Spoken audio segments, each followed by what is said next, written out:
Hello, welcome to the Gun School. Today we're going to be doing classroom, actually a series of classes on the basic AR-15 rifle. And this is going to be for beginners and people on low budgets. We're going to try to transform this Ruger 5.56 into a very competitive rifle. And I believe that we can do it on a budget and have a really good performing gun. So this one here comes with a pop-up rear sight, and it does have a collapsible buttstock, which is very typical for these types of rifles. This one here ran at about $400, which is not bad for an AR-15. Again, this is made by Ruger. I'm thinking that we're going to change a few things up and try to keep the cost down. One of the first things you need to be looking at are tools.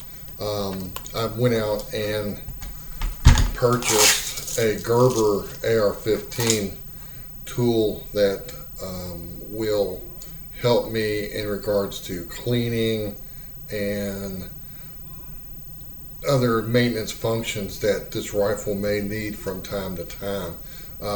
It has a really good selection of tools on here. I've been quite happy with this. Probably didn't pay more than $15 for this, and again, it's made by Gerber. It's not a bad tool at all.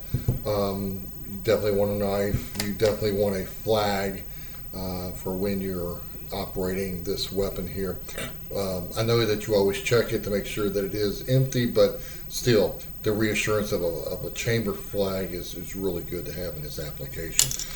Some other things to look at would be a spanner wrench, a really good spanner wrench, and I'll show you what we're going to do with this later, and also a good brush to do cleaning. We're actually going to do a separate video on cleaning and another date, but a good polymer brush is always good to have. These are very good to get into the small little places and keep this thing clean, because a clean AR is a happy AR. So anyway, a couple of things that we're going to be looking at in future videos is, number one, we want to change this rear sight setting. We definitely want to get that changed up. I'm particularly not a fan of the pop-up rear sight. I don't like this. It's made out of polymer plastic. I'm just not real happy with it.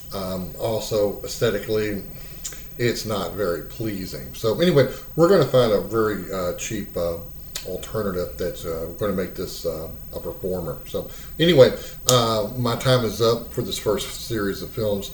We're going to do a whole lot more on the next one. And always remember, let safety be your main target.